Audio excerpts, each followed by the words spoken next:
Hello everyone! Today I'm going to show you how I refresh these raised beds in my container garden every spring. So the question I get asked probably the most is, do I empty out my elevated beds every season and replace them with fresh potting mix?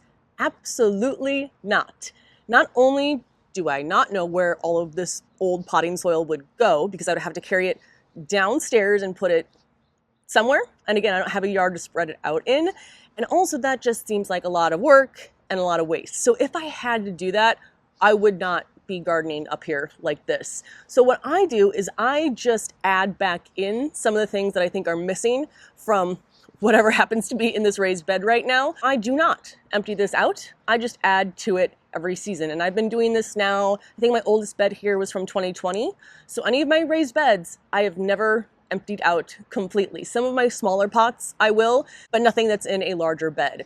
So the two main things that I notice as I go through the growing season with the potting mix in my raised bed is, one, it definitely uses up all the nutrients because I have a lot of annuals growing in there. And two, the potting mix gets more compact because all the particles are breaking down the longer they're in there.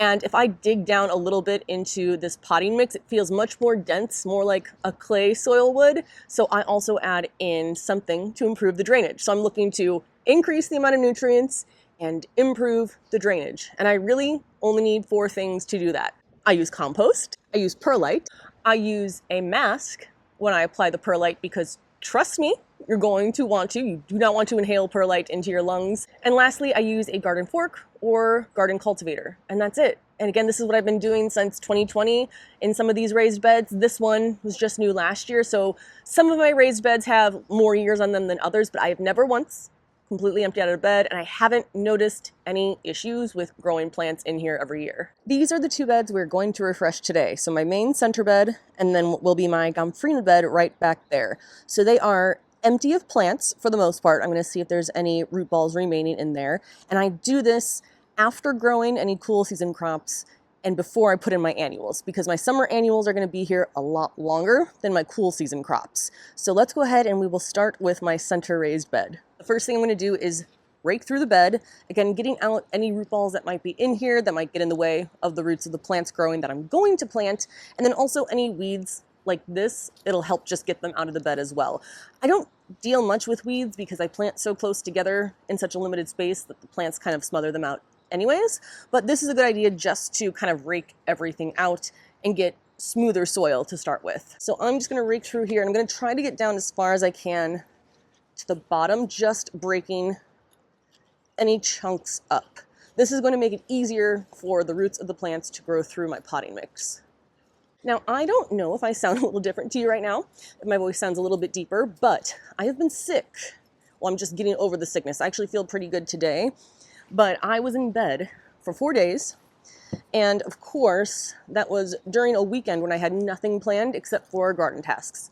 So I didn't do any of those, which included what I'm doing right now, but I did do the main thing, which was keeping my seedlings alive. So I think that's a root ball I'll toss down here for now.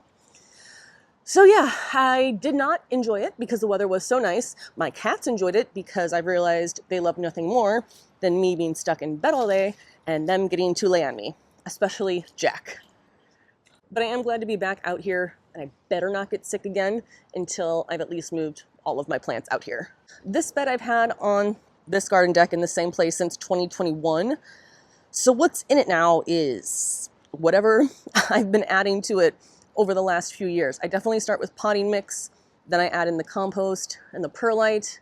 I add in granular fertilizer throughout the season, liquid fertilizer.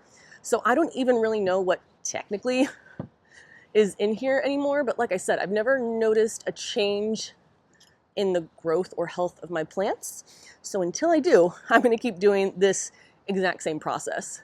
And I can already tell, and do this too if you have any beds or even pots, but I can tell as I go deeper down into the bed that it's much more solid, much more clay-like than right at the top. So you want to make sure that you are not going to lose plants to root rot because of poor drainage in your pots. All right, in general, I think we are pretty well raked through. I am now going to put on a mask. If you are working with perlite, please put on a mask. I did it once, and I learned my lesson very quickly. You do not want to inhale this.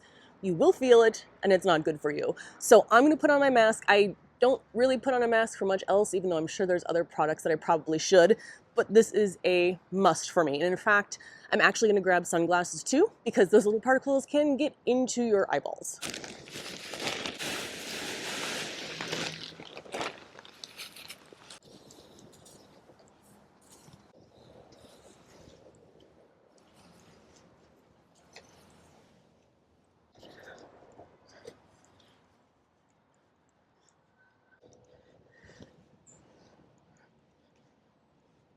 So I will stop when it gets to the point where it feels very similar to a fresh bag of potting soil all the way down. So it's light and fluffy. I can easily scoop my hands through here. I'm gonna stop here with the perlite, and next we will add in compost. I'm gonna use the Coast of Maine compost blend, and I try to do like an inch or 2-inch layer on the top and then mix that in. We'll see how much I have in here, but I have another bag of compost as well. Yeah, I'm gonna wanna add more than just that. But with the compost, I don't worry quite as much about raking it all the way down because the roots of the plants aren't going to be very far down at first. So this I really am just mixing into the top few inches of the soil. Also have from the brand Garden Magic their compost manure. So since I want more in here, I'm just going to finish off the bed with that. So this is where you can stop. This is where I have normally stopped in years past. I will add in a granular slow release fertilizer once I put the plants in here, and then I will do liquid fertilizer throughout the season.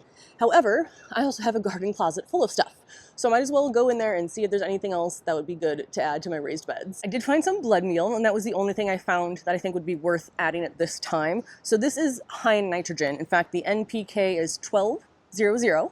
And that first number is your nitrogen. So this is going to be great for the initial green growth on the plants. Now it says 1 pound per 100 square feet. This is not 100 square feet. It also says about a half tablespoon per plant.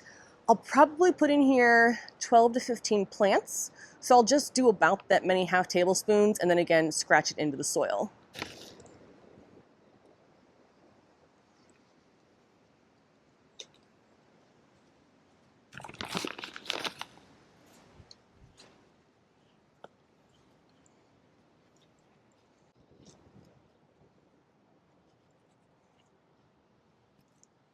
And again, this isn't an exact measurement, just a guesstimation.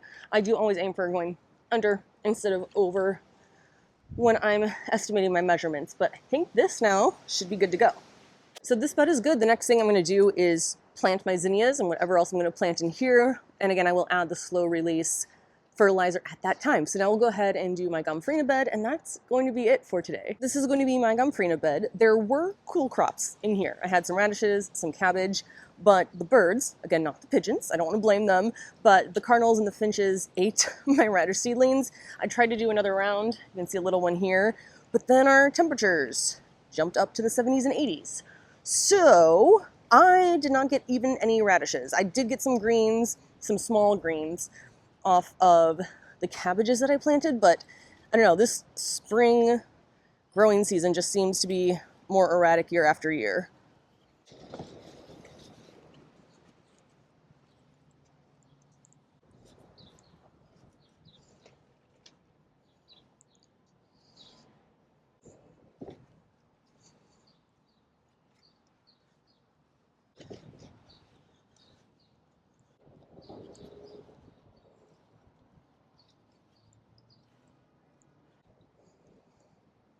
Stevie has been hanging out with me this whole time.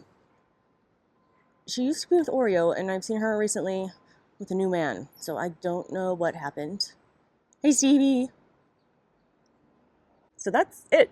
That's all I do at the beginning of the season for my warm season crops. Now, if I do have a raised bed like this, where I have some perennials, and in fact, I think this is the only raised bed that has perennials, I'll do what I did with my potted plants in a very recent video where I will just put the compost, the granular fertilizer on top, and then rake it into the soil. But other than that, it really is that simple. And like I said, I've been doing this over and over again since 2020 in this exact same garden, and I haven't noticed any issues.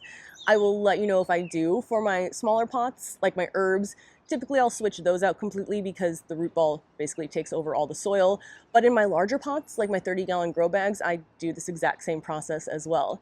So let me know if you have any questions. Let me know if there's anything else that you like to add to your container garden, and I will see you in the next video where we might be planting, because I think we are safely past last frost.